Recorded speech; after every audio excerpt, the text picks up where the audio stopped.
नमस्कार साथियों, आज मैं उत्तराखंड यूथ कांग्रेस के द्वारा चलाई जा रही मुहिम पूछता है उत्तराखंड के तहत आप सबके सामने आई हूँ।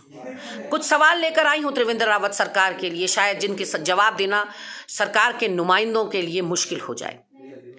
आपने मैनिफेस्टो में ये वादा किया था त्रिवेंद्र रावत जी कि आप 1 महीने के अंदर किसानों का ऋण का भुगतान कर देंगे। आपने कहा था 1 महीने के अंदर आप बैकलॉग के जितने भी रिक्त पद हैं उनकी भर्तियां कर देंगे। आपने कहा था कि आप 100 दिन के अंदर लोकायुक्त का गठन कर देंगे। आपने मुख्यमंत्री बनते ही प्रेस वार्ता में कहा, पहली प्रेस वार्ता में कहा कि आप NH-74 की CBI जांच करेंगे, लेकिन गडकरी जी की चिट्ठी आने के बाद आप प्रचंड बहुमत की सरकार होते हुए भी बैकफुट पर चले गए। आपने अपनी आबकारी नीति के तहत कहा था कि आप प्रदेश में शराब बंदी करेंगे या शराब को हतोत्साहित करने का काम करेंगे, लेकिन आप शराब माफियाओं के हाथों की कठपुतली बन के रह गए।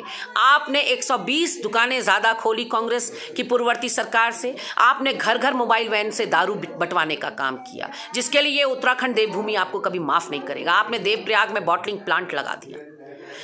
आपने धर्म नगरी को बदनाम करने के लिए यहाँ पर वो कोई कसर नहीं छोड़ी। आपके लगातार सरकार को हाँकने के लिए हाईकोर्ट को इंटरफेयर करना पड़ा और दर्जनों बार सरकार की किरकिरी हुई जब हाईकोर्ट ने आपको टोकने का काम किया। कई आपकी नीतियों पर, जनहित के मुद्दों पर जहां संज्ञान आपको लेना चाहिए था, वहां हाईकोर्ट ने संज्ञान लिया। मैं पूछना चाहती हूं त्रिवेंद्र रावत सरकार से कि शिक्षा और स्वास्थ्य के लिए आपने क्या किया? आप स्वास्थ्य मंत्री भी हैं। हम कहते रह गए कि स्वास्थ्य मंत्रालय को एक पूर्णकालिक मंत्री की जरूरत है। शौच में महिलाएं प्रसव कर रही हैं, सड़कों पर महिलाएं प्रसव कर रही हैं और प्रसव करते हुए हमारी जवान महिलाओं की मौत हो जा रही है। उस मातृशक्ति की जिसकी बदौलत ये उत्तराखंड हमको मिला, उस मातृशक्ति का सम्मान आप नहीं कर पाए।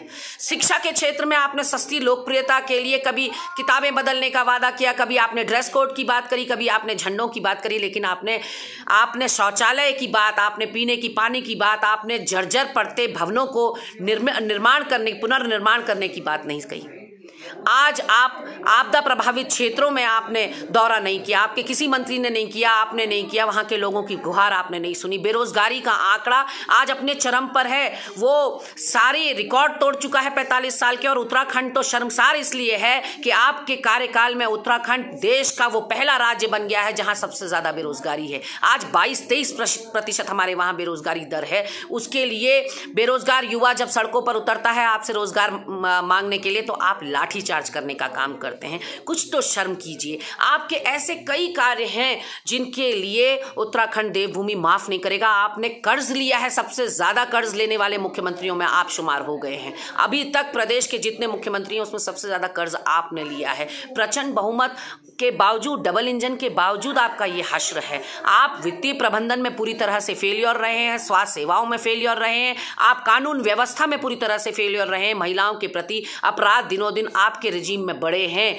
चेन स्नैचिंग, डकैती और लूटपाट की तो बात छोड़ दें, महिलाओं के अपराध को आप नहीं रोक पाए हैं। तो आपसे ज्यादा फेल मुख्यमंत्री या फेल सरकार इस प्रदेश को आज तक नहीं मिली है। गैरसैंण के मामले में भी आपने प्रदेश की जनता को झुंझुना पकड़ाया है, उनके साथ कुठाराघात किया है। शहीदों की, राज्य आंदोलनकारियों की भावनाओं पर पूरी तरह से पानी फेरने का काम आपने किया है, उसको ग्रीष्मकालीन राजधानी बनाने के लिए। ऐसे ही कुछ सवाल और लेकर आऊंगी साथियों बहुत जल्द आपके सामने। आज के लिए सिर्फ इतना ही। मुख्यमंत्री त्रिवेंद्र रावत जी या उसके कोई और नुमाइंदे उस सरकार के अगर मेरे सवालों का जवाब है तो देने की कोशिश करें। नमस्कार साथियों, शुभ